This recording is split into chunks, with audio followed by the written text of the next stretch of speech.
হযরত ওমর ফারুক রাদিয়াল্লাহু তাআলা আনহু তিনি একবার মসজিদ নববীর মধ্যে দেখলেন হজরের সময়, জোহরের সময় তিনি দেখলেন হজরে যাদের দেখলাম এক জায়গায় বসা ৫-৭টা লোক, জোহরে তো তাদেরই দেখতেছেন, আসরের সময় দেখলেন ওইখানে বসা, মাগরিবেও দেখলেন, এশায়ও দেখলেন। এশার নামাজের পর তিনি প্রশ্ন করলেন, তোমরা কারা?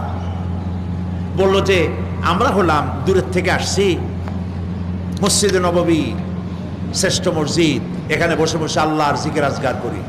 তো আল্লাহর জিকির আজগার করো, নামাজ পড়ো, খাও কি? কাজে কিছু লোক আছে ওরা মেহেরবানি করে রান্না করে আনিয়া আমাদের খাওয়াইয়া যায়।